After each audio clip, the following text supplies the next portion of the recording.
লামিহাতাসিবু, পতনের এই জায়গা দিয়া পতন হতে পারে কল্পনা করে না। আমার বানানো ঘর ছেড়ে আমার চলে যাওয়া লাগবে, এত সহজে চলে যাওয়া লাগবে আমি কল্পনা করি নাই। ও বনি নজির কল্পনা করে নাই, কিন্তু চলে যাওয়া লাগছে, চলে যাওয়া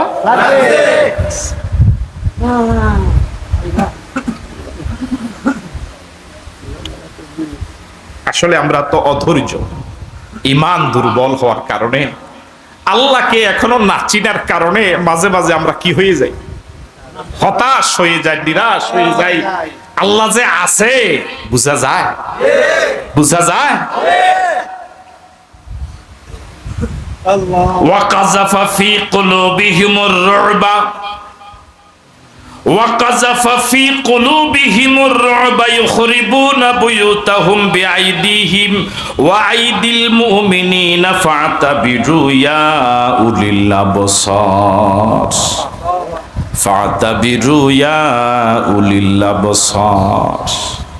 এবার আল্লাহ পাক বলেন وَقَذَفَ فِي قُلُوبِهِمُ الرُّعْبَ, এই বনু নজির যে গেছে শুধু ঘর বাড়ি ছেড়ে চলে গেছে, বিষয়টা এরকম না যে আচ্ছা গেলাম গা, যাওয়ানোর সময় একটা মাতবাড়ি করে গেছে, এরকম না, বরং চোখের ফানিতে ডরে। কথা কি আমি বুঝতে পারছি না? এটা আল্লাহ পাক বলে ওয়াকাযাফা ফি কুলুবিহিম, আল্লাহ পাক ওই বনু নজির গোত্রের যারা চলে গেল, যারা চলে যাচ্ছে তাদের অন্তরে ভয়ের সাগর ঢেলে দিছে, নয় তাদেরকে ভয়ের সাগরে ঢুকাই দিছে। কথা বুঝেন না? এরকম ভয় আল্লাহ পাক কি সুন্দর ব্যবস্থাপনা। পৃথিবীতে আগে ছিল কিছু মানুষ চরম ভয়ে, আর এখন পৃথিবীর কিছু মানুষ এখন আগের অবস্থা। অতিলকাল আইয়ামু নুদাফিলুহা বাইনান নাস। ওয়াকাযাফা ফি কুলুবিহিমুর রুবা, তিনি তেমন আল্লাহ, তিনি তেমন আল্লাহ, হুয়াল আজিজ, তিনি পরাক্রমশালী। ওয়াকাযাফা, সে আল্লাহ ঢেলে দিলেন, জাগ্রত করে দিলেন, ফি কুলুবিহিম, ওই বনু নজির গোত্রের অন্তরে, আর রুবা, ভয়, এমন ভয় ঢুকছে নিজের হাতে নিজের ঘর ভাঙা শুরু করছে। সুবহানাল্লাহ কইলেন? নিজের হাতে নিজে কি করে ঘরটর ভাঙা শুরু করছে। কি পরিমাণ ডরাইলে মানুষ যখন বেশি ডরায়, তখন তারে যদি আমরা কোন তুই হেদিকে যা, তে কিন্তু জায়গা ছিনা, তে ডাইনে যাইবো একবার, বামে যাইবো একবার, সে উত্তি হড়বো। যে জায়গা স্বাভাবিকভাবে দৌড় দিয়ে যেতে লাগে 10 মিনিট, এই জায়গাতে 1 ঘন্টা যেতে পারতো না। ঠিক আছে নি কথা? এটা কিসের কারণে? আজকে দেখলাম যে একটি দস্তখত দিতে আছে ফদ থেকে, নামে বলি গেছে, বুঝুন না মনে কথা। দস্তখত দিছে পদত্যাগ করতে গিয়ে, নাম তো লিখবো, ও মা খালি মানে ওয়াকাযাফা ফি কুলুবিহিমুর রুবা, আল্লাহ মনে এরকম ডর ঢুকাই দিছে একা নিজের নামে। আসসালামু আলাইকুম ওয়া রাহমাতুল্লাহি ওয়া বারাকাতুহু।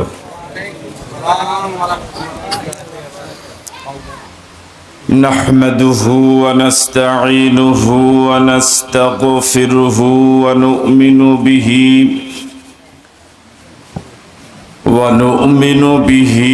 ونتوكل عليه ونعوذ بالله من شرور أنفسنا ومن سيئات أعمالنا،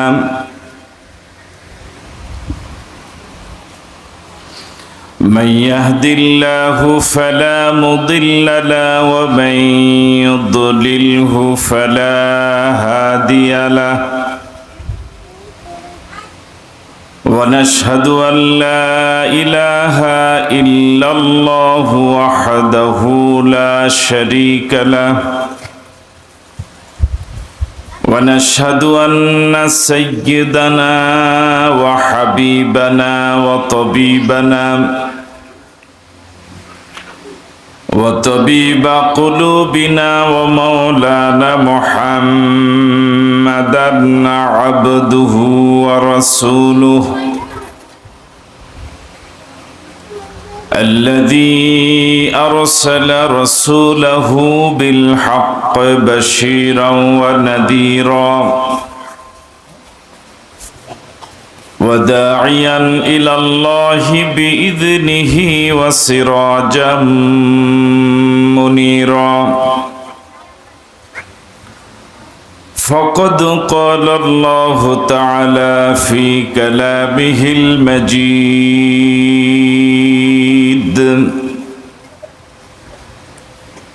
وفي فرقانه الحميد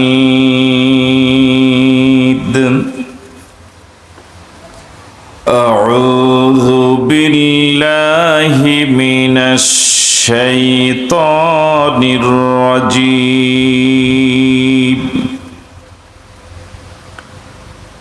بسم الله الرحمن الرحيم إن الله وملائكته يصلون على النبي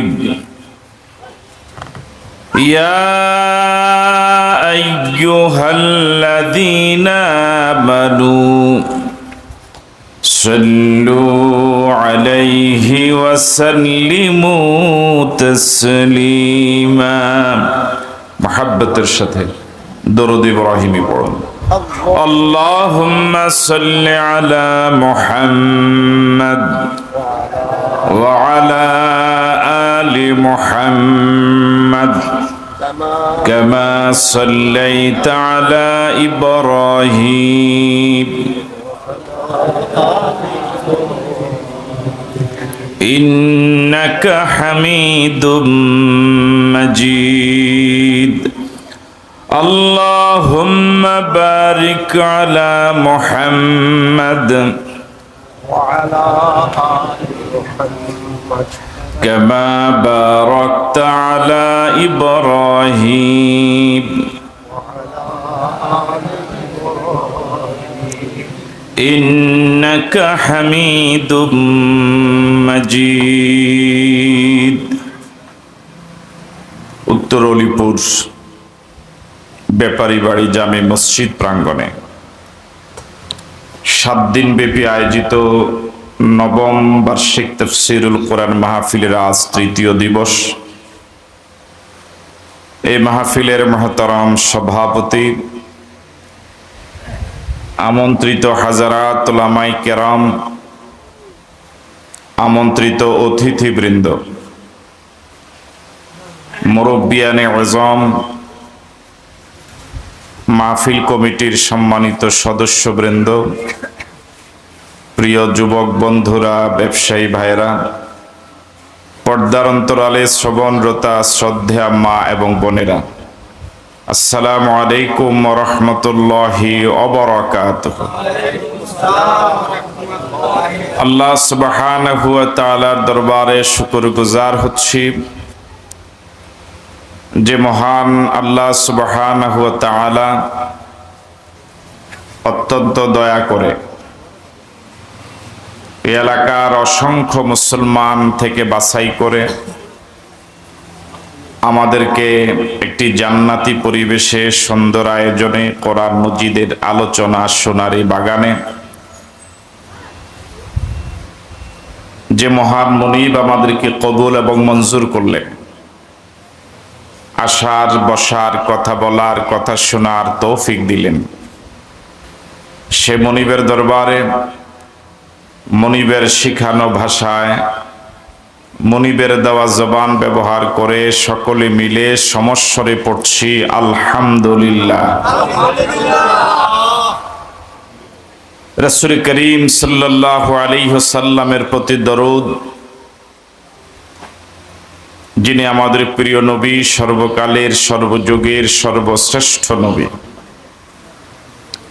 সে নবীর প্রতি দরুদ পড়ছি যার প্রতি একবার দরুদ পড়লে আল্লাহ রাব্বুল আলামিন সাথে সাথেই 10টি সগীরা গুনাহ মাফ করে দেন, 10টি রহমত বর্ষণ করেন, 10টি মর্যাদা বাড়িয়ে দেন। সে নবীর প্রতি আমরা সকলেই পড়ছি সাল্লাল্লাহু আলাইহি ওয়াসাল্লাম। আপনাদের সকলকে আন্তরিক মোবারকবাদ জানিয়ে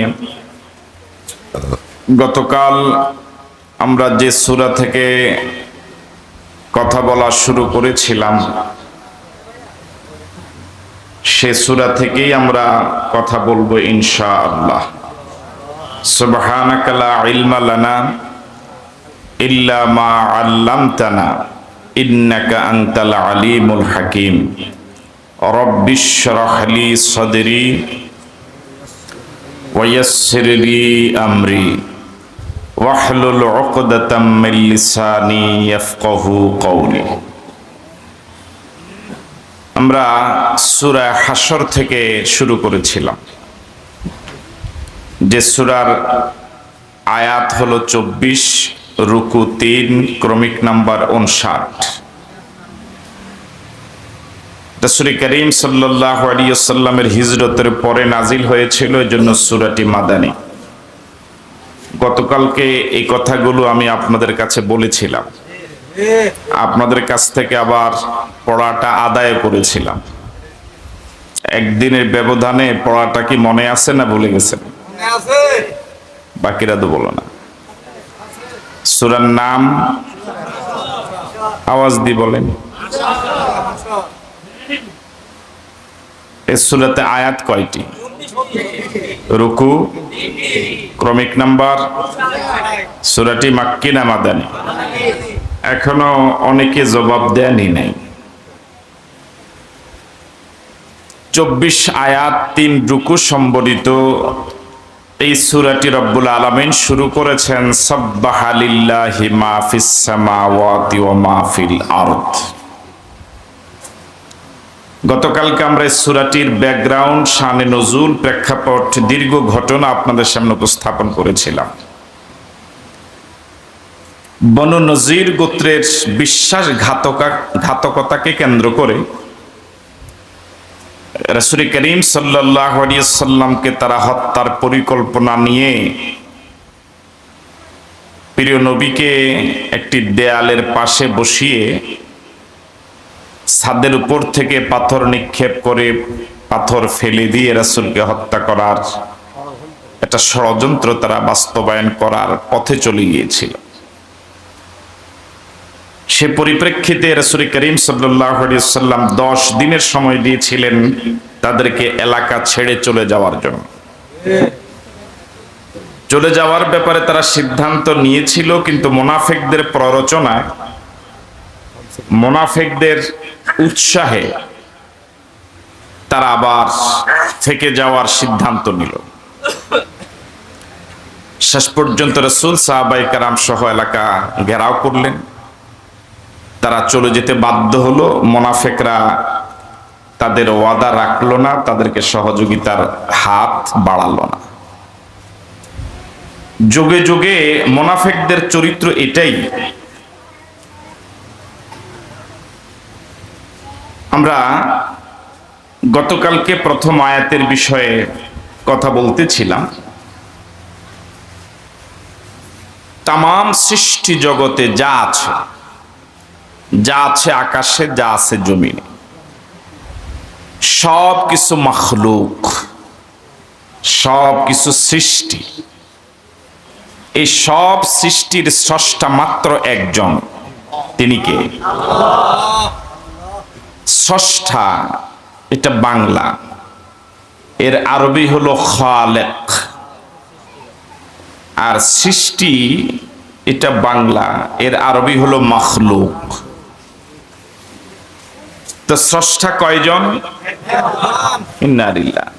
ওনারা যে বলেই না। আজকে অনেক যুবক আছে কিন্তু আওয়াজ তো একদম বুড়ার মতো। স্রষ্টা কয়জন?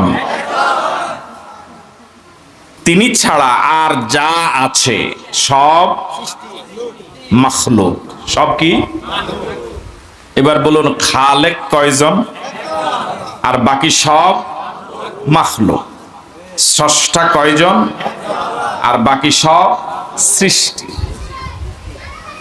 এই সৃষ্টি যা আছে, যা আছে আকাশে, যা আছে জমিনে, সব কিছু আল্লাহর তাসবিহ পড়ে, তার গুণগান গায়। ওদের ভাষা আমরা বুঝি না। মানুষ যেভাবে মানুষের ভাষা বুঝে, যেমন আমি আপনাদের সাথে কথা বলি, আপনারা আমার কথাগুলো বুঝেন, আমি আপনাদের কাছ থেকে কিছু জবাব চাই, মাঝে মাঝে আপনারা জবাব দেন, সেটাও আমি বুঝি। কিন্তু কোন প্রাণীর, অন্য ভিন্ন কোন প্রাণীর কথা আমি যেভাবে বুঝতাম না, আপনারাও বুঝতেন না, ঠিক নয় কি? প্রাণী জগৎ সবাই তাদের নিজ নিজ ভাষায় আল্লাহর গুণগান গায়। তাদের ভাষা আমরা না বুঝার কারণে আমরা বুঝি না। সাগরের পাড়ে গেলে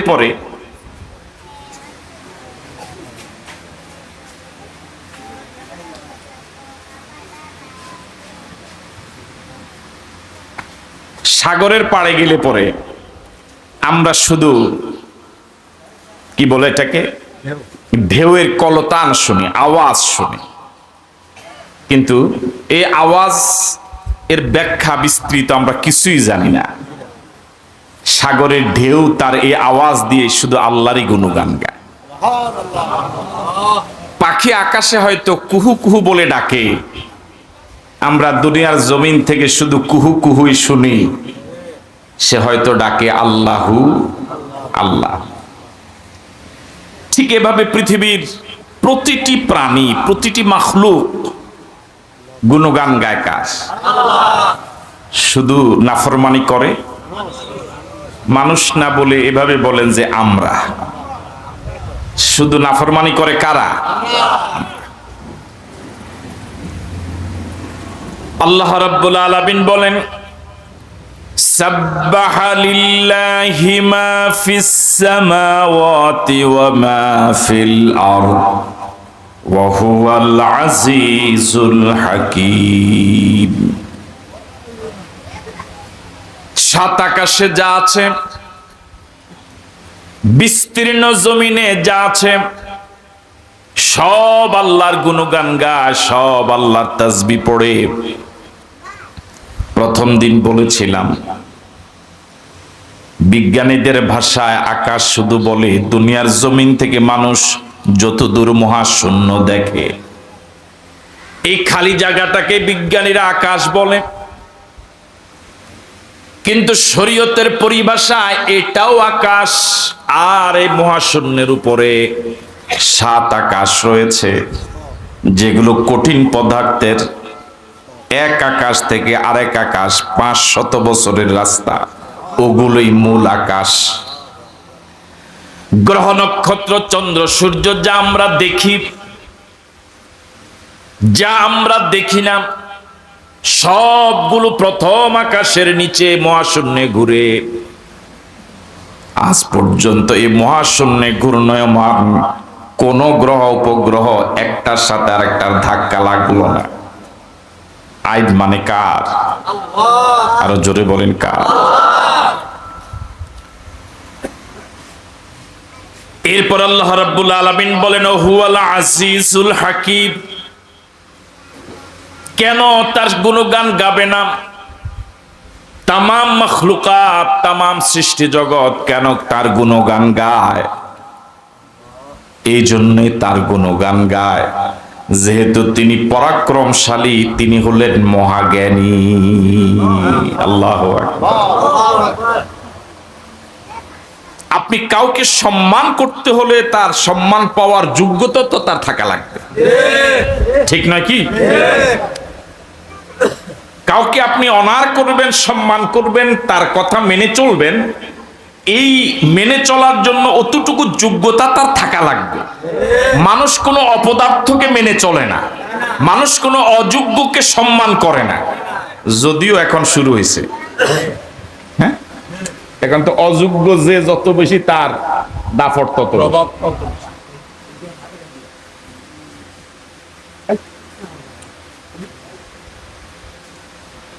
মানুষ মানুষকে ভালোবাসে চার কারণ: জামাল, কামাল, এহসান, কারাবাত। জামাল মানে সৌন্দর্য।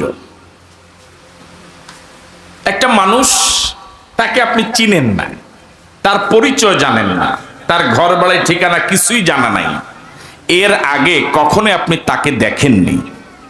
প্রথমে দেখেই তার চেহারাটা খুব সুন্দর, গায়ের রং খুব ফর্সা, কথা খুব চমৎকার ভাবে বলে, আপনি কিন্তু তার প্রতি একটা শ্রদ্ধাবোধ আপনার জেগেই যাবে, ঠিক না? এটা কেন জাগলো? সৌন্দর্যের কারণে। মনোযোগ নাই বোন আপনাদের? কিসের কারণে? অথচ এর সাথে আপনার পূর্বের কোনো পরিচয় নাই, কিছুই জানেন না, ঠিকানা, দেখেই তার প্রতি একটা মায়া লাগলো, শ্রদ্ধা জাগলো। তার রূপ সৌন্দর্য, চেহারা, অবয়ব দেখে এটা মনের অজান্তেই, নিজের ইচ্ছার বাহিরেই তার প্রতি একটা শ্রদ্ধাবোধ জাগে। 2 নম্বর যে কারণে মানুষ মানুষকে শ্রদ্ধা করে, মহাব্বত করে, ভালোবাসে, সেটার নাম হলো কামাল। কামাল মানে যোগ্যতা। কি যোগ্যতা? একটা লোক চেহারা ভালো নয়, গায়ের চামড়া ফর্সা নয়, কালো মানুষ, চেহারা বিশ্রী, চেহারায় মায়া নাই, কিন্তু লোকটা খুব যোগ্য, একেবারে যত কঠিন অঙ্ক হোক সে পারে, একেবারে থ্রুল ইংরেজিতে কথা বলতে পারে, দেশ এবং আন্তর্জাতিক সম্পর্কে তার প্রচন্ড জ্ঞান, প্রচন্ড মেধাবী সে। তার এই পরিপূর্ণ যোগ্যতার কারণে চেহারা যদি কালো হয়, চেহারা যদি বিশ্রী হয়, তার প্রতি আপনার একটা শ্রদ্ধাবোধ জাগবে। কথা বলে ঠিক নয় কি? 3 নাম্বার ইহসান। লোকটার ভিতরে রূপ সৌন্দর্য নাই, চেহারাও মায়াবী নয়, জ্ঞানীও নয়, তেমন কোনো বিচক্ষণতা তার মাঝে নাই, কিন্তু আপনি একদিন কঠিন বিপদে পড়ে গিয়েছিলেন, সে তখন আপনার প্রতি ইহসান করেছে, আপনার ওই বিপদে আপনার পাশে দাঁড়িয়েছে। আপনি যদি মানুষ হন, এই লোকটার এই ইহসানকে আপনি স্মরণ করে তার প্রতি শ্রদ্ধাবোধ জাগবে, ভালোবাসা জাগবে। আমি কি কথা বুঝতে পারছি আপনাদের? কিন্তু অমানুষ যারা, যে লোকটা বিপদে আপনাকে সহযোগিতা করলো, তার প্রতি মানুষ যারা, তার শ্রদ্ধা জাগে, ভালোবাসা জাগে। আর যারা অমানুষ, বিপদ থেকে সেরে যাওয়ার পর ওরে আবার বিপদে ফালানোর চেষ্টা করে। 4 নম্বর হলো কারাবাত। কারাবাত শব্দের অর্থ হলো নৈকট্য, কাছাকাছি থাকা। একটা ছাত্র আরেকজন ছাত্রের সাথে একসাথে একই রুমে ছাত্রাবাসে থাকে, বোর্ডিং এ থাকে, একই রুমে পাশাপাশি, অথবা কর্মজীবনে 2 জন একই রুমে মেসে থাকে, 2 বছর, 3 বছর, 5 বছর। এই লোকটা আপনার পাশের সিটের যে লোকটা, যার সাথে আপনি দীর্ঘদিন থাকেন, সে সুন্দরও নয়, তেমন যোগ্য নয়, আপনার প্রতি তার কোনো কি নাই, এই ইহসানও নাই, আপনার প্রতি তার কোনো দয়াও নাই, কিন্তু একসাথে দীর্ঘদিন থাকার কারণে তার প্রতি আপনার একটা ভালোবাসা তৈরি হবে কি হবে না? আমার ভাইরা, এই কথাটা এই জন্যই বললাম, মানুষ মানুষকে শ্রদ্ধা করার জন্য তার কোনো না কোনো অবদান আপনার প্রতি কি করা লাগবে, থাকা লাগবে। মানুষ মানুষকে শ্রদ্ধা করে, সম্মান করে, অনার করে, তার যোগ্যতার কারণে তাকে মেনে চলে। তামাম পৃথিবীর সৃষ্টি জগতের সব কিছু ইচ্ছা অনিচ্ছায় আল্লাহর গুণগান গায়, তারই তাসবিহ পড়ে, 24 ঘন্টা তারই শুকর আদায় করে।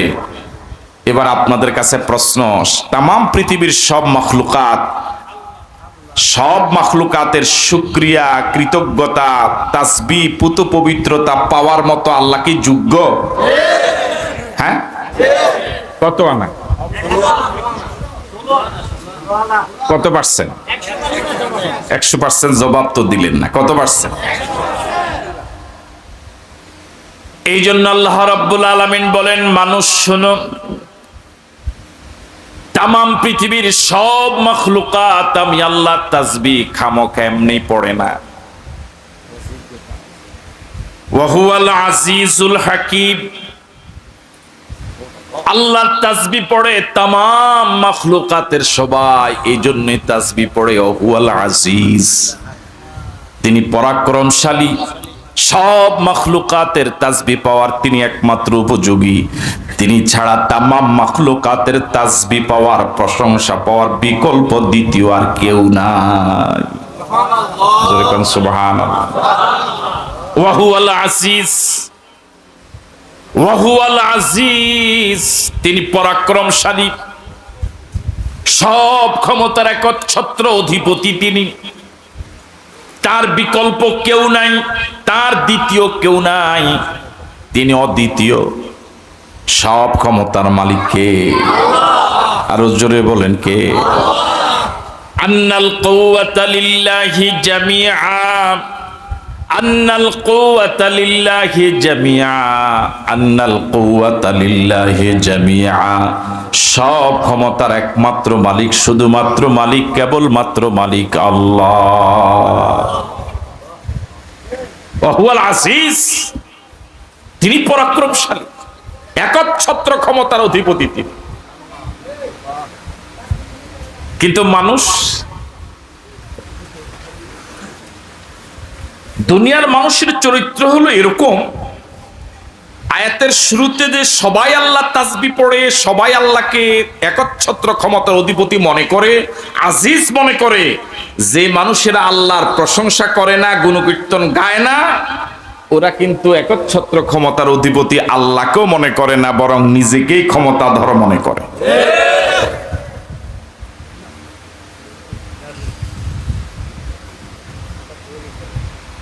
ওয়া হুয়াল আজিজ, তিনি একচ্ছত্র ক্ষমতার মালিক, তিনি ক্ষমতাধর। উদাহরণ দিতে গিয়ে আমি বলে থাকি,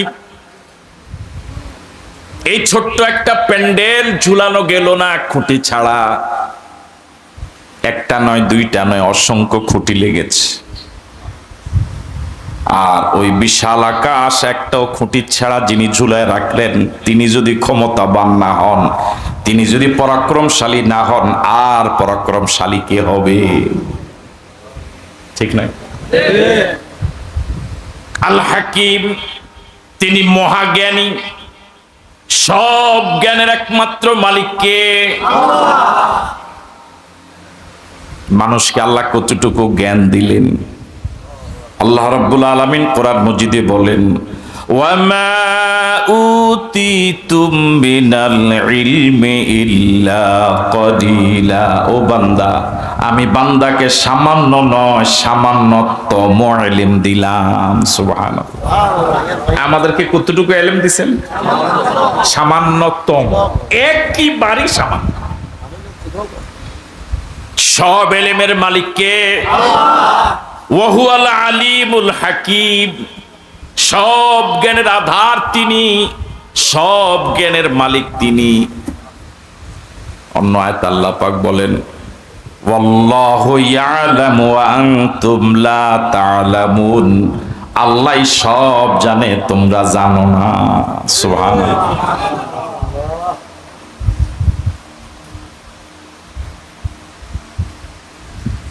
এবার আল্লাহ রাব্বুল আলামিন বলেন, হুয়াল্লাযী আখরাজাল্লাযীনা কাফারু মিন আহলিল কিতাবি মিন আহলিল কিতাবি মিন দিয়ারিহিম লিআউয়ালিল হাশর। এই সূরার নাম কি? সবাই বলেন। আচ্ছা, হাশর শব্দটা আর কি কখনো শুনছেন? বাংলায় কি হাশর শব্দটা ব্যবহার হয়? কথা কয় না? ধরে নেন আপনি বাজারও গেলেন, প্রচন্ড ভিড়, বাসে উঠতেছিলেন, প্রচন্ড জ্যাম, আধা ঘন্টা আটকে ছিলেন, 1 ঘন্টা 2 ঘন্টা।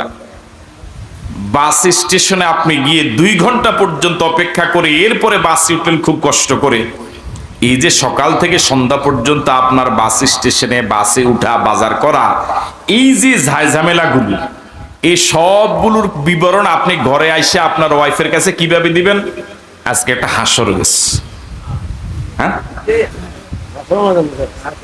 বুঝেন না আমার কথা? আজকে সকাল থেকে সন্ধ্যা পর্যন্ত এই যে বাজারে, হাটে, বাস স্টেশনে বাসে উঠা, এই ঝামেলা যা গেল, আপনার শরীরের উপর দিয়া এই টোটাল এই কথাটাকে আপনি এসে কি বলবেন? আজকে একটা হাসর গেছে, তাহলে হাসর শব্দটা বাংলায় কি হয়? ব্যবহার হয়। আল্লাহ রাব্বুল আলামিন মানুষের মৃত্যুর পরে সবাই যখন মৃত্যুবরণ করবে, পৃথিবী যখন ধ্বংস হয়ে যাবে, আবার সবাইকে যে ময়দানে উঠাবেন এটাকে কি বলে? কি বলে? হাসর। হাসর শব্দের এক অর্থ হলো একত্রিত করা। কি করা? হযরত আদম আলাইহিস সালাতু ওয়াস সালাম থেকে শুরু করে পৃথিবীর সর্বশেষ মানুষ পর্যন্ত সবাইকে রব্বুল আলামিন যে ময়দানে উঠাবেন, ওই ময়দানের মানুষের পায়ের নিচের জমিনটা তামা হয়ে যাবে, মানুষগুলো সব উলঙ্গ হবে, মানুষের মাথার উপরে সূর্য এসে যাবে, সূর্যের সবগুলো মুখ জমিনের দিকে দেওয়া হবে, কারো পরনেই কোনো বস্ত্র থাকবে না, প্রতিটি মানুষের জন্য অতটুকু জায়গায় বরাদ্দ থাকবে যতটুকু জায়গায় সে দাঁড়িয়ে আছে, এদিক সেদিক ঘুরবারও কোনো সুযোগ। এভাবে একদিন নয়, 2 দিন নয়, দুনিয়ার হিসেবে নয়, আখিরাতের হিসাবে 50,000 বছর পর্যন্ত মানুষগুলো দাঁড়িয়ে থাকবে। এই টোটালি ব্যবস্থাপনা, এই ময়দান, এই দাঁড়ানো, এই সকলকে একত্রিত করার, এটাকে বলা হয় হাসরের ময়দান। হাসরের ময়দান এটা হলো সচিত্র একটা প্রতিবেদন। ঠিক আছে কথা? সবাইকে কি করা? একত্রিত করা। আল্লাহ রাব্বুল আলামিনের হাবিব তাকে যখন হত্যার পরিকল্পনা নিয়ে একটি দেয়ালের পাশে তারা বসালো, ছাদের উপর উঠে পাথর ফেলে দিবে পরিকল্পনা নিল, রাসূল কি সেখানে বসেছিলেন না উঠে আসছিলেন? কথা বলে না কেন? নিজে জেনে জেনে না কারো মাধ্যমে জেনে? হ্যাঁ, কে জানাইছিলেন? আল্লাহ জানাইছিলেন। কার মাধ্যমে? না নিজে জানছিলেন? ভালো করে শুনেন, যদি নিজে জানতেন তাহলে তো ও জায়গায় বসতই না। হ্যাঁ, যদি নিজে জানতেন তাহলে রাসূল যখন তাদের এলাকায় তাদের কাছ থেকে টাকা কালেকশনের জন্য রওনা হয়েছিলেন, তখনই তো তাদেরকে বলে দিতেন যে তোরা কিন্তু এরকম একটা পরিকল্পনা করবি, এটি বাদ দিয়ালা। ঠিক আছে না কথা? তাহলে কেউ জানানো ছাড়া যেটা জানে এটার নাম গায়েব। এটার নাম কি? আর কেউ জানাইয়া দিলে যেটা জানে এটার নাম কি নয়? আপনাদের মনে হয় মনে যোগ নাই। কেউ আপনাকে জানাইয়া দিল, জানাইয়া দেওয়ার পরে আপনি যেটা জানলেন এটার নাম গায়েব। গায়েব কোনটা? কেউ জানালো না, কেউ জানানো ছাড়া নিজেই জানেন, এটার নাম কি? আমার বাম পাশে যিনি বসা, মাওলানা মিজানুর রহমান, উনি আজকে সকালবেলায় কি খেয়েছিলেন এটা আপনারা কেউ জানেন? হ্যাঁ, এটা মুক্তার সাহেব, মুক্তার নিয়ে আপনি না বিয়ে শাদীর মুক্তারি করেননি না? কি এটার মুক্তার? তো উনি আপনাকে জানাইয়া দিল যে সকালবেলা মাওলানা মিজান সাহেব এই এই মেনুতে খেয়েছেন। এখন উনি জানানোর কারণে আপনি জানলেন, এটার নাম গায়েব। আপনাকে তো আরেকজনে জানাই দিল, আর কেউ জানালো না, আপনি এখানে বসে বলতে পারছেন যে হ্যাঁ উনি অমুক জায়গায় গেলেন, এটা খেলেন, এই করেছেন, ওই করেছেন, কেউ জানালো না, কোনো মাধ্যম ছাড়া, এটার নাম গায়েব। ঠিক আছে কথা? কেউ জানানো ছাড়া যিনি জানেন তিনি কে? তাহলে গায়েবের একমাত্র মালিক আল্লাহকে কেউ জানানো লাগে না, আর বাকি কেউ জানানো ছাড়া বলতে পারে না। আমি কি কথা বুঝাইতে পারলাম? আল্লাহকে, আল্লাহ জানার জন্য কারো মাধ্যম নেওয়ার প্রয়োজন, কারো জানানো ছাড়াই যিনি জানেন তিনি হলেন কে? আর এটার নাম হলো গায়েব। তাহলে গায়েবের মালিক কে? ঝামেলা নাই তো আপনাদের এলাকায়? তাহলে জানানো ছাড়া যিনি জানেন তিনি হলেন আল্লাহ, আর বাকি সকলেই আল্লাহ পাক জানানো ছাড়া কেউ।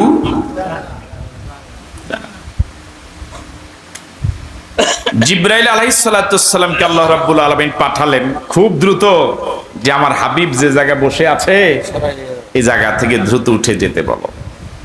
রাসূল চলে আসলেন, তাদের পরিকল্পনা জেনে গেলেন, পরিকল্পনা কিন্তু, ষড়যন্ত্র কিন্তু এটা শুরু হয়েছে বহু আগ থেকে, এটা কিন্তু এখনো চলমান আছে। অবশ্য আমাদের বাংলাদেশে নাই, ষড়যন্ত্র শব্দটা আমাদের বাংলাদেশের ডিকশনারিতে নাই। হ্যাঁ আছে আছে, বরং আমার কাছে মনে হয় বাংলাদেশের ষড়যন্ত্র এটার একেবারে হৃষ্টপুষ্ট হয়ে আছে। হ্যাঁ একেবারে। তো ষড়যন্ত্র মোকাবেলা করার জন্য রাসূলকে আল্লাহ পাক জিবরাইলের মাধ্যমে জানায় দিলেন, কিন্তু আমাদের এখন তার পৃথিবীতে নবুয়ত নাই, এখন তার জিবরাইল আসবে না, কিন্তু ষড়যন্ত্র তো এখনো।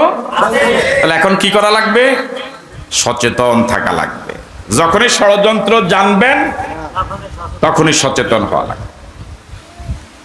রাসূল এসে সিদ্ধান্ত দিলেন 10 দিনের সময়। কয়দিন? 10 দিনের ভিতরে এলাকা কি করা লাগবে? অলিপুর। আপনি কি অলিপুর নিয়ে পড়ছেন না কৈরপুর? একা শেষ বাড়ি মনে হয় অলিপুরের প্রথম বাড়ি। জি, তাহলে যে 10 দিনের ভিতরে কোন জায়গা ছাড়া লাগবে? অলিপুর। যদি 10 দিনের ভিতরে না ছাড়ো তাহলে কেমনে ছাড়ান লাগে?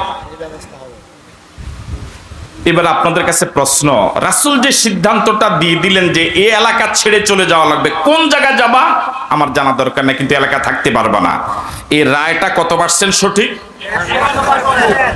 কথা বলে রাখেন, কত আনা সঠিক? কেন? যারা আল্লাহর নবীকে হত্যা করতে পরিকল্পনা নেয় তারা শুধু এলাকা নয়, পৃথিবীতে থাকার অধিকার রাখে। অপরাধটা ছোট না বড়? আল্লাহর নবীকে হত্যা যারা করার পরিকল্পনা নেয় তারা শুধু এই এলাকা নয়, আল্লাহর জমিনে থাকার অধিকার তাদের। তবু রাসূল তো এতটুকু সুযোগ দিছে, আর কেন জায়গা?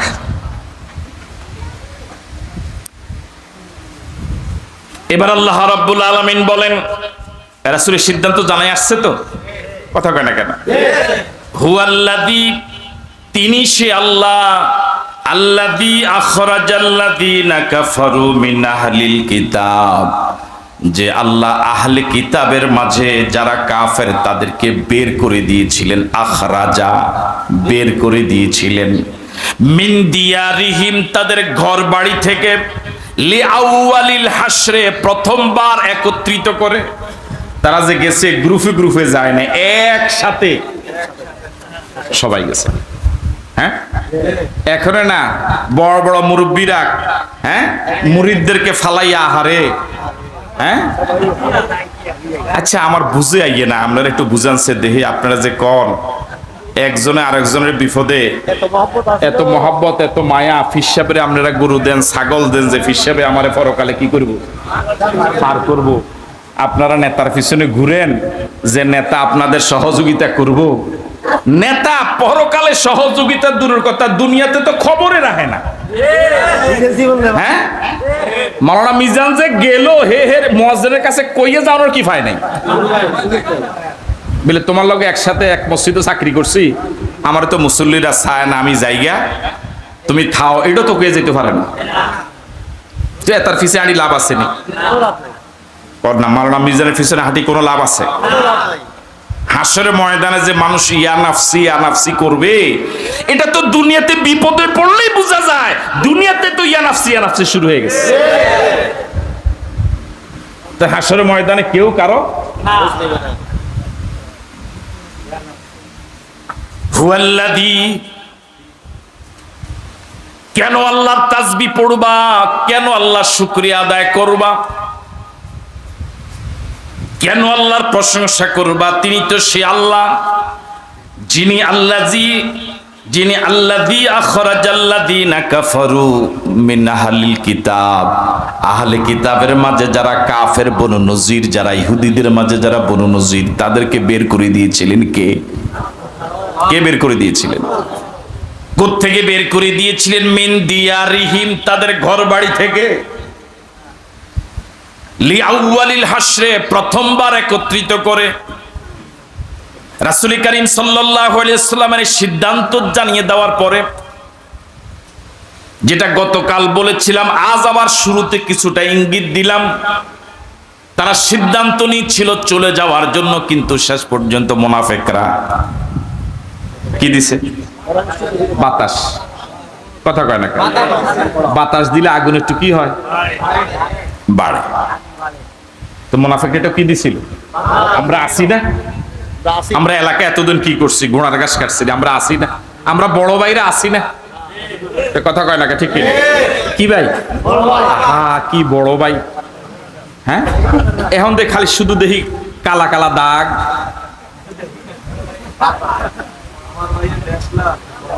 আমার ভাইয়েরা, শেষ পর্যন্ত রাসূলের সিদ্ধান্ত তারা প্রথমে মানতে চেয়েছিল, কিন্তু ওই মুনাফিকদের সরদার আব্দুল্লাহ ইবনে উবাই ইবনে সালুল তার পরামর্শে মুনাফিকরা ইহুদিরা সিদ্ধান্ত চেঞ্জ করলো যে না, আমরা যাব না, যেহেতু আমাদের পক্ষে লোক। কিন্তু রাসূল 10 দিনের মাথায় তাদের এলাকা ঘেরাও করলেন।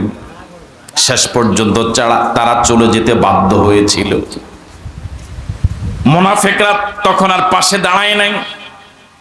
এই বনু নজির গোত্রের ইহুদিরা 2 এলাকায় গিয়েছিল। এই মদিনা ছেড়ে একদল গিয়েছিল সিরিয়ায়, আরেক দল গিয়েছিল খায়বরে। কোন জায়গায়? তাহলে এখানে যে কয়েক হাজার ছিল সবাই এই মদিনার এই বনু নজির গোত্রের এই জনপদ ছেড়ে রাসূল এবং সাহাবায়ে কেরামের প্রতিরোধের মুখে নিজের ঘর বাড়ি বানানো সুন্দর ঘর বাড়ি ছেড়ে সব চলে গিয়েছিল। কেউ সিরিয়ায়, কেউ কোথায়? কথা বলে না কেন? খায়বর। 2টা জায়গা, একটা হলো খায়বর আর একটা হলো সিরিয়া। তো এখন একটা দেশই আছে, সিরিয়া নামে এখন একটা কি আছে? এই ইহুদিরা এই সর্বপ্রথম নিজের দেশ ত্যাগ করতে বাধ্য হয়। এই জন্য এটাকে আল্লাহ পাক বলেছেন লিআউয়ালিল হাসরে, প্রথমবার একত্রিত করে তাদেরকে বিতাড়িত করা হয়েছিল, আল্লাহ পাক বের করে দিয়েছিলেন।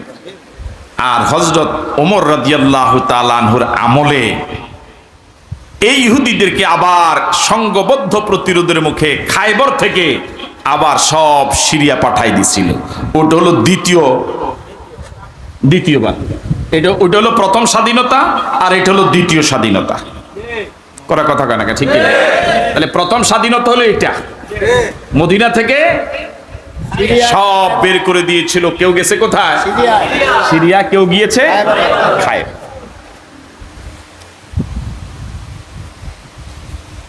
দেখুন, সাহাবায়ে কেরাম রাসূলের নেতৃত্বে ইহুদিদের জনবসতির চারপাশে ঘেরাও করে তাদেরকে হুমকি দিয়েছে, তাদের গাছগুলো কেটে ফেলেছে, বাগানগুলোতে আগুন ধরিয়ে দিয়েছে। তারা শেষ পর্যন্ত ভয়ে ভীত সন্ত্রস্ত হয়ে তারা এলাকা ছেড়ে ঘর বাড়ি ছেড়ে চলে যেতে বাধ্য হলো। বাহ্যিকভাবে আমরা দেখলাম যে রাসূল এবং সাহাবায়ে কেরামের হুমকির মুখে তারা চলে গেছে, কিন্তু আল্লাহ পাক বলতেছেন না, আমি বের করে দিয়েছি। কথা বুঝেন না? আমরা বাহ্যিকভাবে কি দেখলাম? কাদের প্রতিরোধের মুখে তারা চলে গেল? রাসূল এবং সাহাবায়ে কেরামের। কিন্তু আল্লাহ পাক কি বললেন? আমি বের করে দিয়েছি। তার মানে তারা যে পরিমাণ শক্তিশালী ছিল অস্ত্রে শস্ত্রে যুদ্ধে, যে জাতীয় অভিজ্ঞ ছিল, আল্লাহ পাক যদি তাদেরকে বের করে দেওয়ার সিদ্ধান্ত না নিতেন, পৃথিবীর কেউ তাদেরকে বের করতে। বর্তমান অবস্থাটাও দেখেন না, যদি আল্লাহ পাকের সাহায্য যদি না থাকতো, এখানে এটা যেভাবে আইকা দিয়া এই টেবিলের সাথে লাগা ছিল, কথা বুঝেন নাই মনে হয়? আইকা চিনেন না মনে আপনারা? গাম এডিনন দাম নাই, আইকাটা বেশি একটু কি। তো ধরেন এটা এই টেবিলের সাথে আইকা সবচেয়ে পৃথিবীর শক্তিশালী আইকা দিয়া যেভাবে লাগাইছিল, এটা পৃথিবীর কোনো মানুষ, কোনো আন্দোলন, কোনো মিছিল, কোনো মিটিং 15, 16, 17 বছরে এটারে টানতে টানতে এটা ছিঁড়ে গেছে, কিন্তু কি হয় না, উঠে নেই। তাহলে কি বোঝা গেল? আল্লাহ পাকের যদি সিদ্ধান্ত না হতো, এটা দরকার ছিঁড়ে যাইব, কারণ এটা তো লাগছে বালা করে। হ্যাঁ, কিন্তু আল্লাহর কি মেহেরবানি, এখানে যে এটা আইকিয়া দিয়ে লাগাইছে, আল্লাহ এমন ভাবে উঠাইলো এটা বুঝাই যায় না। এখন ফাঁসার মধ্যে কোনো আইকে নাই। সুবহানাল্লাহ বাড়ি যে কই, আমি মনে বুঝাতে পারি নাই। তাহলে এখন এখানে দেখা যায় যে নিশ্চয় কোনো আইকা নাই, এখানেও কি নাই, আইকা নাই, আল্লাহ পাক। তাহলে উঠাইছে কে? আল্লাহ। ইহুদিরা যেভাবে শক্তিশালী হয়ে নিজের বসতি স্থাপন করেছে দুর্গের ভিতরে, এই জন্য আল্লাহ পাক বলেছেন যে হুয়াল্লাযী আখরাজাল্লাযীনা কাফারু মিন আহলিল কিতাব, তিনি তো সে আল্লাহ যে আল্লাহ ইহুদিদেরকে, কাফেরদেরকে নিজের ঘর বাড়ি থেকে প্রথমবার একত্রিত করে বের করে দিয়েছিলেন। যে আল্লাহ তোমাদেরকে এমন শক্তিশালী একটা জালেমদের থেকে এলাকাকে মুক্ত করলেন, ওই আল্লাহর তাসবিহ না পড়ে কার তাসবিহ পড়বা? তাহলে ইহুদিরা এলাকা ছেড়ে পালিয়ে যাবার পরে এখন বিজয় মিছিল নয়, এখন গরু কাটি খাওয়ানোর সময় নয়, এখন আল্লাহ শুকরিয়া আদায়ের সময়। কিন্তু আমরা তো এখন শুকরিয়া টুকরিয়া পরে মনে করছেন যে না, চেয়ার এটা তো খালি, এটা তো আমি যে আগে বইয়ে যাই। কথা কয় না? কেউ কেউ রাত্রে এখন স্বপ্নে দেখা শুরু করছে যে আমি তো বইয়া গেছি। আমরা নাই মনে হয় নাকি? আমি কি বুঝতে পারলাম? আল্লাহ বলতে ইহুদিদেরকে তোমরা সরাও নাই, তোমরা তো বাস্তবে শুধু ময়দানে আল্লাহু আকবার বলেছ, কিন্তু সিদ্ধান্ত দিয়েছি আমি আল্লাহ। সুতরাং তাসবিহ আমারই পড়া লাগবে, প্রশংসা আমারই করা লাগবে। আবার তুমি চেয়ারে বসে আমি আল্লাহকে ভুলে যেও না।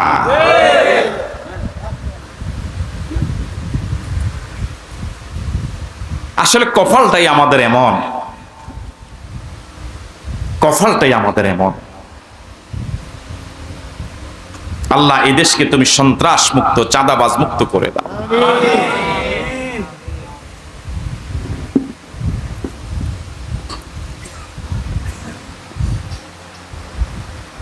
হুয়াল্লাযী আখরাজাল্লাযীনা কাফারু মিন আহলিল কিতাবি মিন দিয়ারিহিম লিআউয়ালিল হাশর। কেন আল্লাহ তাসবিহ পড়বা না? কেন এমন আল্লাহর প্রশংসা করবা না? কেন এমন আল্লাহর জিকির করবা না? যে ইহুদিরা, যে বনু নজির গোত্র, তোমাদের প্রিয় নবী, আল্লাহর পরে যার মর্যাদা, তামাম মাখলুকাতের উপরে যার মর্যাদা, ওই নবীকে যারা হত্যা করার পরিকল্পনা নিয়ে রাসূলকে একদম দেয়ালের পাশে বসিয়ে ছাদের উপর থেকে পাথর ফেলে দিয়ে এই কিছুক্ষণ পরে মেরে ফেলবে এরকম পরিকল্পনা নিল, ওই আল্লাহ ওই জালেমদেরকে, ষড়যন্ত্রকারীদেরকে শুধু শাস্তি দেন নাই, একদম নিজের ঘর বাড়ি থেকে এলাকা ছেড়ে অন্য জায়গায় চলে যেতে বাধ্য করলেন। এমন আল্লাহরই তো প্রশংসা করা দরকার। একটু কল্পনা করেন, মানুষ সুখের সময় আসলে পরে মানুষ অতীত দুঃখের কথা ভুলে যায়। ছেলেরা যখন চাকরি বাকরি শুরু করে তখন মা বাবার আগের কষ্টের কথা ভুলে যায়। বাবা কত কষ্ট করে হাল চাষ করে, ছোট্ট দোকানদারি করে, মাথার গাম পায়ে ফেলে, খেয়ে না খেয়ে, অসুস্থতা ভোগ করে, ডাক্তার দেখাই নাই টাকার অভাবে, এত কষ্ট করে যে বাবা সংসারটা ধরে রেখেছে, ছেলেকে লেখাপড়া করাইছে। ছেলেরা কিছুদিন পরে স্বাবলম্বী হলে পরে আগের অবস্থা, ওই দুঃখের দিনের কথা ভুলে যায়।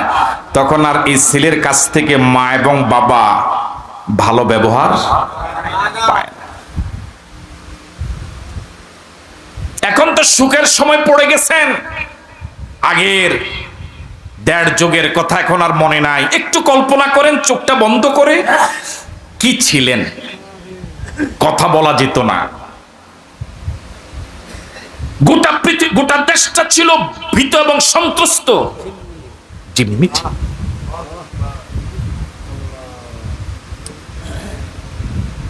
এখন এই সুখের অবস্থা পড়ে যদি আগের দুঃখের অবস্থা ভুলে যান, তাহলে দেখবেন আপনারা আবার আরো বড় মাতবার হয়ে যাবেন।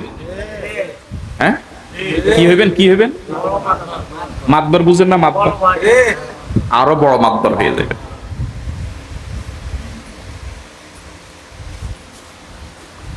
হুয়াল্লাযী আখরাজাল্লাযীনা কাফারু, তিনি তো সে আল্লাহ। আগে বলা হলো হুয়াল আজিজুল হাকিম, তিনি পরাক্রমশালী। কেমন প্রচন্ড ক্ষমতাধর! যাদেরকে কেউ সরাতে পারে নাই তারা সরে যাবে, কেউ কল্পনা করে নাই। তিনি এমন পরাক্রমশালী আল্লাহ, তিনি এমন আজিজ, তিনি এমন হাকিম। তিনি এই পরাক্রমশালী আল্লাহ শক্তিধর ইহুদিদেরকে, শক্তিধর বনু নজিরকে নিজের ঘর বাড়ি এলাকা ছেড়ে অন্যত্র চলে যেতে বাধ্য করেছেন। তাহলে সব বিজয়ের পিছনে প্রশংসা কার? কোনো কৃতিত্ব নাই মানুষ।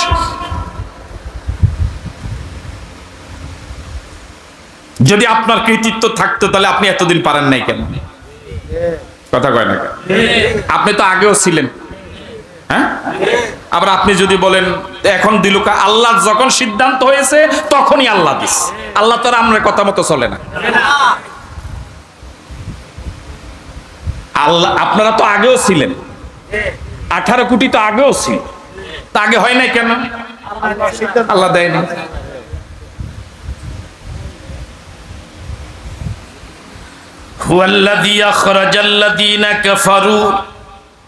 কেন এমন আল্লাহর প্রশংসা করবা না? কেন এমন আল্লাহর তাসবিহ পড়বা না? কেন এমন আল্লাহর তাসবিহ পড়বা না? যেই বনু নজির ইহুদি গোত্র, কাফের গোত্র বিশ্ব নবীকে, আমার প্রিয় হাবিবকে হত্যা করার পরিকল্পনা নিয়েছে, এত বড় অপরাধ যারা করেছে,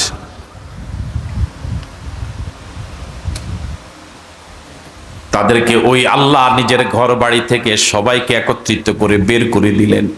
সুতরাং তোমাদের উপরে আল্লাহ যে এত বড় দয়া করলেন, জালেমদেরকে এলাকা ছাড়া করলেন, এই জন্য এমন আল্লাহর প্রশংসা করা দরকার, তাসবিহ পড়া দরকার। তাহলে অহংকার করব, শুকরিয়া আদায় করব কার?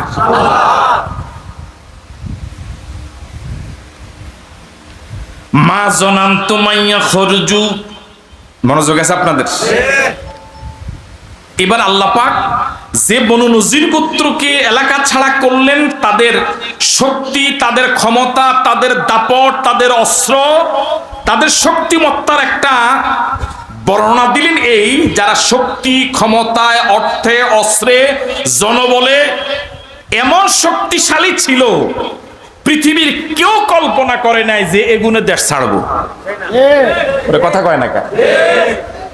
আবার ওরা নিজের টাকার গরমে, ক্ষমতার গরমে, অস্ত্রের গরমে, জনবলের গরমে এমন ভাবে নিজেকে অহংকারী করে তুলেছে যে আমগো উপরে কথা কয় না। আর কি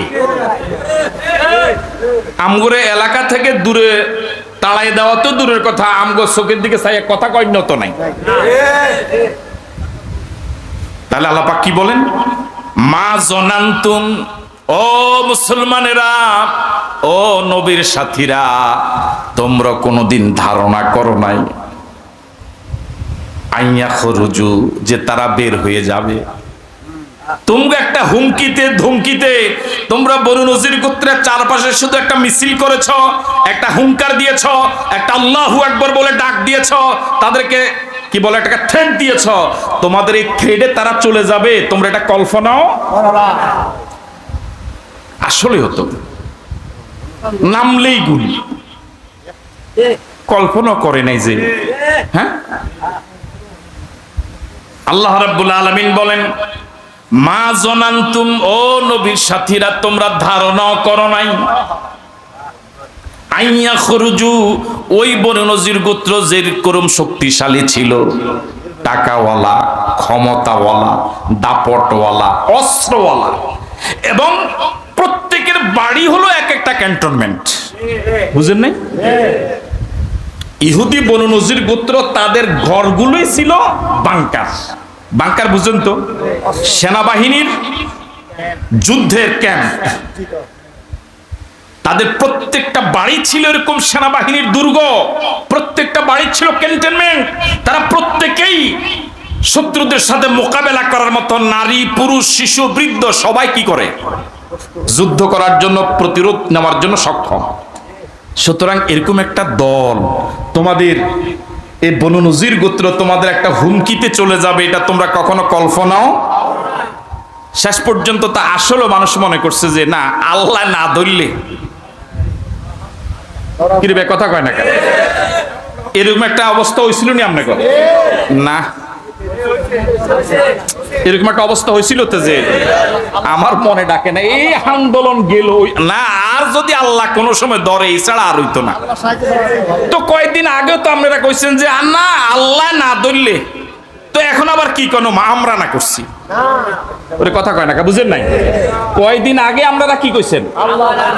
আল্লাহ না ধরলে, আর এখন কি কর? আল্লাহর এখন কোনো কৃতিত্ব আপনারা দেন না, সব আমনে গো। হ্যাঁ, আমরা কি আসেন নিয়ে না গেছেন কাকে?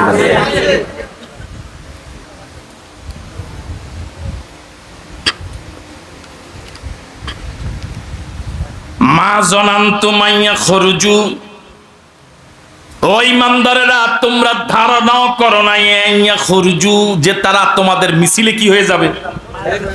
পালিয়ে যাবে, বের হয়ে যাবে। তারা বনু নজির গোত্র নিজের এলাকা ছেড়ে এভাবে চলে যাবে, এটা তোমরা ধারণাও।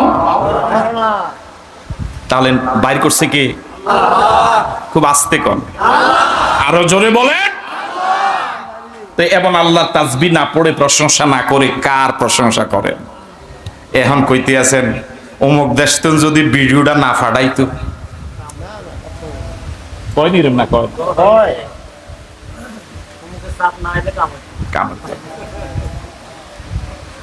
এবার আল্লাহ রাব্বুল আলামিন বলেন ওয়াজন্নু, এতক্ষণ কলি ইমানদারদের কথা, তোমরা ধারণা। আবার এবার ওই যারা ফালাইয়া গেল বনু নজির গোত্র, যারা নিজের এলাকা ছেড়ে অন্য জায়গায় চলে গেল, কোন কয় জায়গায় গেছে? সিরিয়া আর খায়বর। তারাও ধারণা করেছিল, এই বনু নজির গোত্র ধারণা করেছে যে আমাদের এত অস্ত্র, আমাদের এত প্রশিক্ষণ, অস্ত্র না জমা দিছি, প্রশিক্ষণ তো কি দেই না, আবার এগুনে অস্ত্র দেয় না, প্রশিক্ষণও দেয় না, জমা কথা কয় না। তাহলে যে এরা ধারণা করেছে যে আমাদের যেরকম অস্ত্র, আমাদের যেরকম জনসংখ্যা, আমাদের যেরকম প্রত্যেকের বাড়ি দুর্গ, প্রত্যেকের বাড়ি ক্যান্টনমেন্ট, আমাদের অস্ত্রের বল, জনবল, অর্থবল, বৃক্ষরাজিতে ঘেরা, চতুর্দিক থেকে ঘন ঘন গাছে ঘেরা, মানে প্রাকৃতিক ভাবেই তাদের এই বনু নজির গোত্রের এলাকাটা হলো সুরক্ষিত। কি? সুতরাং তারা ধারণা করছে পৃথিবীর যত শক্তিশালী দলে হোক, বুঝেন না কথা, যে আমগরে লাড়িতে থাকতো। এই জন্য আল্লাহ রাব্বুল আলামিন বলেন ওয়াজন্নু, ওই বনু নজির গোত্র ধারণা করেছিল আন্নাহুম মানিআতুহুম হুসুনুহুম মিনাল্লাহ, তাদের দুর্গগুলো আল্লাহর আযাব থেকে তাদেরকে বাঁচাবে। তাদের ধারণা ছিল যেরকম অস্ত্রের প্রশিক্ষণ আমগো আছে, কাছে কেউ আইতো না, যত বিপদ আসুক আমরাই 100। কত? ওয়াজন্নু, বনু নজির গোত্র নিজেরাও ধারণা করেছিল আন্নাহুম মানিআতুহুম হুসুনুহুম, তাদেরকে রক্ষা করবে, হেফাজত করবে, নিরাপদ রাখবে তাদের দুর্গগুলো, তাদের প্রশিক্ষণ, তাদের অস্ত্র, তাদের জনবল, তাদের অর্থবল, তাদের এই প্রশিক্ষণগুলো, তাদের দুর্গগুলো তাদেরকে নিরাপদ রাখবে মিনাল্লাহ আয় মিন আযাবিল্লাহ, আল্লাহর আযাব থেকে। তাহলে ইমানদারও ধারণা করছে এগুলো যাইতো না, আর এগুলো ধারণা করছে আমগরে কেউ সরাইতে গেছেনি, সরাইছেনি। ক্ষমতা কার? ওয়া হুয়াল আজিজ, তিনি প্রচন্ড ক্ষমতাধর, তিনি সব সময় ধরে না, সবাইকে ধরে না। যখন তার সিদ্ধান্ত ধরবে তখন আল্লাহর ধরা থেকে কেউ কাউকে বাঁচাতে পারে না। তিনি কে? আল্লাহ।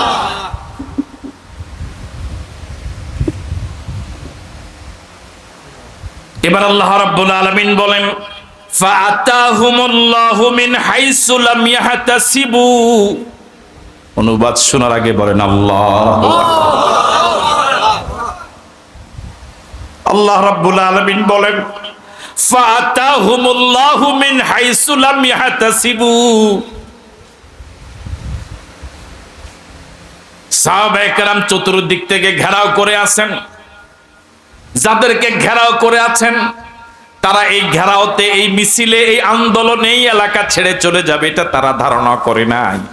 আর যারা ঘেরাও অবস্থায় আছে তারা মনে করছে চারদিকে যতই ঘেরাও করুক আমাদের এই দুর্গগুলো আমাদেরকে বাঁচাবে। আল্লাহ পাক বলে ঠিক এমন অবস্থায় ফাআতাহুমুল্লাহু মিন হাইসু লাম ইয়াহতাসিবু, আল্লাহর আযাব এবং গজব, আল্লাহর সিদ্ধান্ত এমন চতুর্দিক থেকে আসা শুরু করেছে তারা ধারণাও করে নাই এই দিক থেকে যে এই মাইর আসবে। এমন জায়গা থেকে এমন মাইর আসছে কল্পনাও করে নাই। ছোট্ট ছোট্ট বাচ্চারা পানি খাওয়াইবো, মহিলারা বিল্ডিং থেকে কাপড় চোপড় ফালাইবো যে টিয়ার গ্যাস থেকে বাঁচার জন্য। চতুর্দিক থেকে এভাবে ভিমরুলের মতো মানুষ সাহায্যের জন্য রাজপথে লাখ লাখ কোটি কোটি নেমে যাবে, তারা ধারণাও করে না।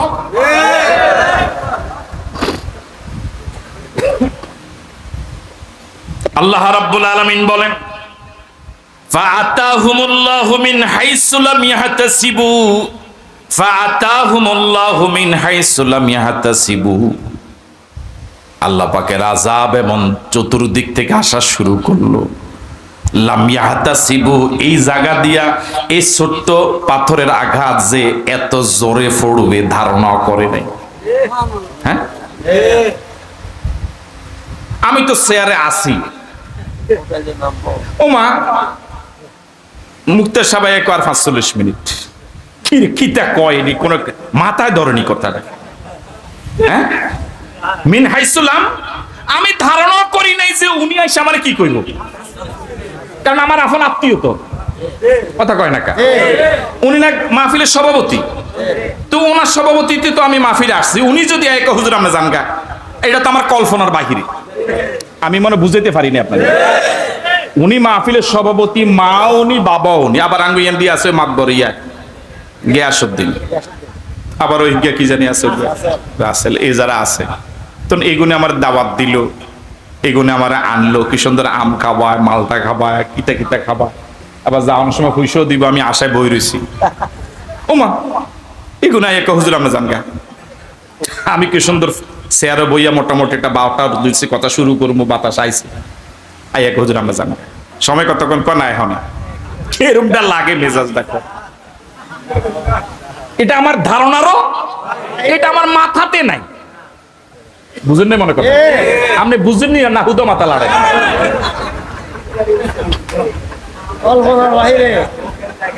ফাতাহুমুল্লাহ ফাতাহুমুল্লাহ ফাতাহুমুল্লাহ,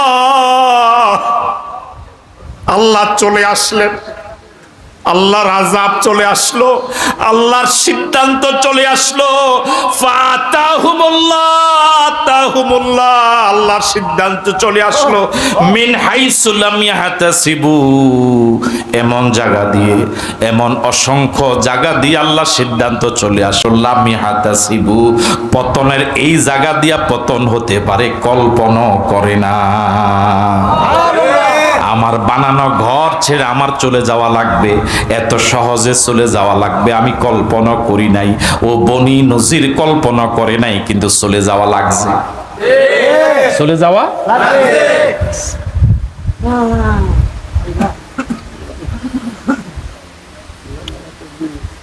আসলে আমরা তো অধৈর্য, ঈমান দুর্বল হওয়ার কারণে, আল্লাহকে এখনো না চিনার কারণে মাঝে মাঝে আমরা কি হয়ে যাই, হতাশ হয়ে যায়, নিরাশ হয়ে যায়। আল্লাহ যে আছে বুঝা যায়, বুঝা যায়।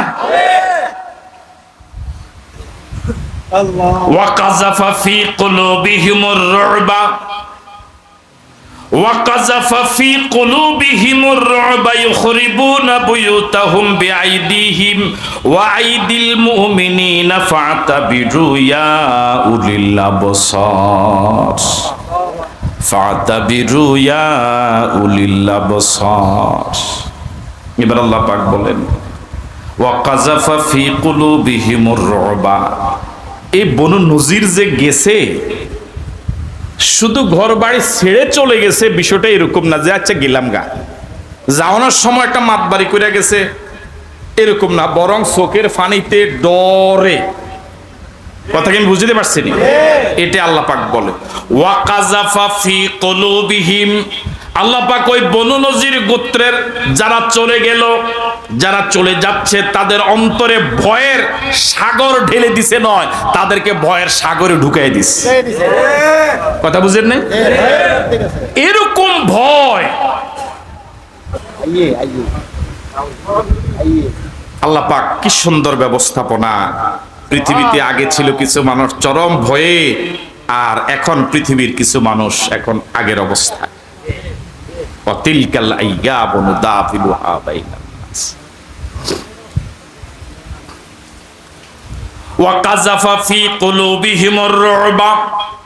তিনি তেমন আল্লাহ, তিনি তেমন আল্লাহ, হুয়াল আজিজ, তিনি পরাক্রমশালী।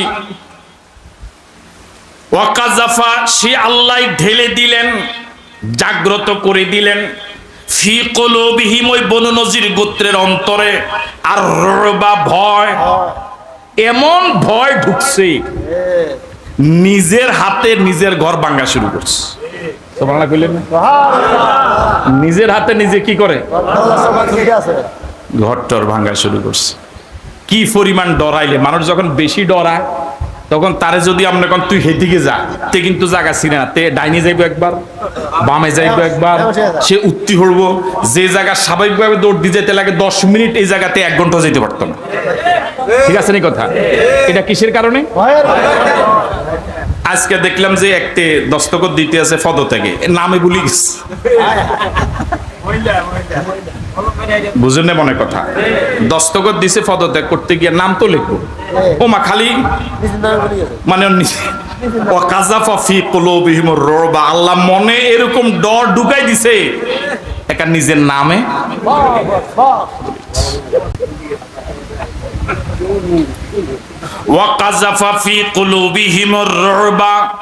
আল্লাহ তাদের অন্তরে এমন ভয় ঢুকাই দিলেন, ইউখরিবুনা বুয়ুতাহুম, তারা নিজের হাত বিআইদিহিম, তারা নিজের হাতে নিজের বানানো ঘর, নিজের বানানো বাড়ি।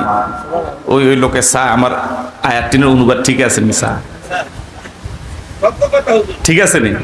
দেখছেন নি? হে সাইতে আছে মোবাইলের ভিতরে, আমি যে কই আয়াতের অনুবাদ ঠিক আছে? ঠিক আছে। দেখছেন পাবলিক কত চালাক।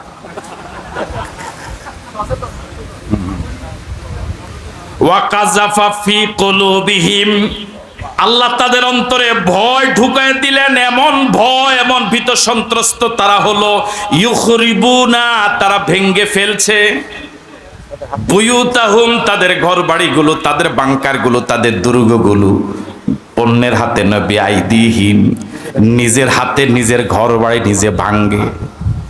হ্যাঁ, রাসূল কিন্তু তাদেরকে একটা সিদ্ধান্ত দিয়েছেন, যাওয়ার সময় তোমরা একজনের নেওয়ার উপযোগী যা নিতে পারো, তবে অস্ত্র কি করা যাবে না, নেওয়া যাবে না। এই আগামী 7 দিনের ভিতরে অস্ত্র কি দিয়ে দিতে হবে, জমা দিয়ে দিতে হবে। অস্ত্র নিতে পারবে না, বাকি যা আছে এ লইয়া যাইতে হবে। এই জন্য তারা চিন্তা করছে, যেহেতু সুযোগ পাইছি, এখন নিজে কি সুন্দর বিল্ডিং বানাইছে, এখন বিল্ডিং ভাঙ্গে আসতে কি কয়, জানালার কি কয়, গ্রিল দিল হয়ে যাইতেছে, দরজার চৌকাঠ হয়ে যাইতেছে।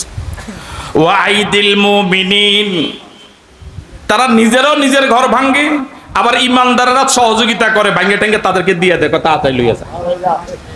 কথা বুঝে না মনে হয়? তোরা নিজের ঘর নিজে ভাঙতে তো একটু দেরি হইব, তো এতক্ষণ তো সময় দেওয়া যাইতো না, তো আমরা কিছু সহযোগিতা করে যা লইয়া যা।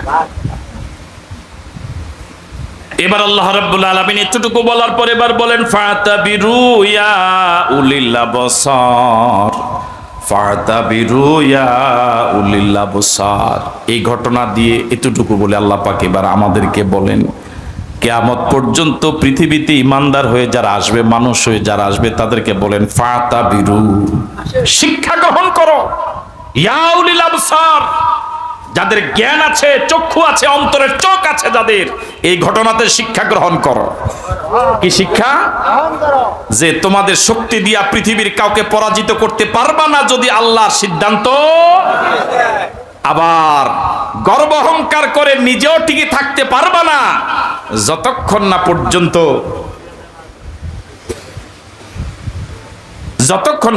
না গর্ব অহংকার পরিত্যাগ না। ইহুদি বনু নজির গোত্র অহংকার করেছিল যে আমাদের ঘর বাড়ি আমাদেরকে কি করবে, রক্ষা করবে। সুতরাং শুকরিয়া আদায় করা লাগবে আল্লাহর। আর কখনোই ক্ষমতার, টাকার, অস্ত্রের, জনবলের, অর্থবলের অহংকার করা যাবে না। অহংকার যে পতনের মূল, এই কথাটাকে আর শুনছেন? এবার বলেন তো দেখি এটা কি? আবার কোন অহংকার? ওই দেখেন বুড়া জানে না, সবাই কোন, আরেকবার কোন, অহংকার পতনের মূল। তারা অহংকার করছিল যে বনু নজির গোত্র, আমাদের যে অস্ত্র, যে বাংকার, প্রত্যেকের বাড়ি এক একটা ক্যান্টনমেন্ট না, আল্লাহ পাক কি করে দিছে, মাটির সাথে মিশায় দিছে। তাম সৃষ্টি জগতের সর্বপ্রথম অপরাধের নাম হলো অহংকার। এর আগে সৃষ্টি জগতে আর কোন অপরাধ নাই। আল্লাহ পাক আদম আলাইহিস সালাতুসসালামকে মাটি দিয়ে বানাইয়া সব ফেরেশতার সামনে উপস্থাপন করলেন যে সম্মানজনক সিজদা দাও, সবাই দিবে। আবা ওয়াস্তাকবারা, শুধু একজন মুরব্বি দেয় নাই। কে দেয় নাই? একজন মুরব্বি। আবা, সে আল্লাহর হুকুম পালন করতে অস্বীকার করেছে। ওয়াস্তাকবারা, চরম ঔদ্ধত্যপূর্ণ আচরণ করেছে, অহংকার করেছে। কি বলেছে? খালাক্তানি মিন নারিন ওয়া খালাক্তাহু মিন তিন। আল্লাহ, ওরে যে আমি সম্মানজনক সেজদা দিতে তুমি বলেছো, এটা আমি কেমনে করি? আমার আপনি বানাইছেন আগুন দিয়া, তারে বানাইছেন কি দিয়া? মাটি দিয়া। হ্যাঁ, সুতরাং আমি কি করতে পারবো না? আমার ভাইয়েরা, অহংকার মানুষকে কিভাবে পতন করে। আমি মনে করেছি এ দেশটা আমার। কোন আলেম ওলামা, পীর মাশায়েখ, কোন বুজুর্গ, কোন আল্লাহু আকবার বলা লোকের এই এলাকায় থাকার কোনো কি নাই। এই জন্য আমি মিছিল মিটিং এ সবসময় বলতাম, দেশ থেকে কি করো, এরকম একটা মিছিল ছিল না? হ্যাঁ, তোমরা দেশ থেকে চলে যাও। আল্লাহ পাক অহংকারীদেরকে এভাবে পতন করলেন। আলেম ওলামারা ঠিকই আছে, কিন্তু যারা অহংকার করে, নবীর সাহাবায়ে কেরাম ঠিকই ছিলেন, ওই বনু নজির গোত্র যারা অহংকার করেছে তারা এলাকা ছাড়তে বাধ্য হয়েছে। সুতরাং আমি আপনাদেরকে বিনয়ের সাথে আরজ করব, অহংকার নয়, টাকার গরম নয়, ক্ষমতার গরম নয়, স্বাস্থ্যের গরম নয়, অস্ত্রের গরম নয়, বরং বিনয়ী হন। বিজয় আসার পরে বিনয়ী হওয়া আরো বেশি উচিত। অন্যকে ক্ষমা করে দেওয়া উচিত, ওদের জন্য দোয়া করা উচিত যে আল্লাহ যেন সবাইকে হেদায়েত করে দেয়, আল্লাহ যেন সবাইকে মাফ করে দেয়। তাহলে দেখবেন পৃথিবীটা শান্তির পৃথিবী হবে। আবার যদি আপনারা অহংকার করা শুরু করেন, পৃথিবীটা অশান্তিতে ভরে যাবে। সুতরাং কখনো অহংকার করা যাবে না। ঠিক আছে কথা? ফাতাবিরু ইয়া উলিল আবসার, ফাতাবিরু ইয়া উলিল আবসার। ও জ্ঞানবানেরা, ও বুদ্ধিমানেরা, বিবেকবানেরা, এই ঘটনা থেকে শিক্ষা গ্রহণ করো। অহংকার বনু নজির গোত্রকে ধ্বংস করে দিয়েছে। সুতরাং কোন দল যেন অহংকারী না হয়, কোন ব্যক্তি যেন অহংকারী না হয়। তাহলে তার জন্য আজ হোক কাল হোক বনু নজির গোত্রের মতো এলাকা ছাড়া লাগবে। ঠিক আছে কথা? আল্লাহ আমাদের সকলকে নিরহংকারী হওয়ার তৌফিক দান করুন বলি আমিন। আরো জোরে সরি বলি আমিন।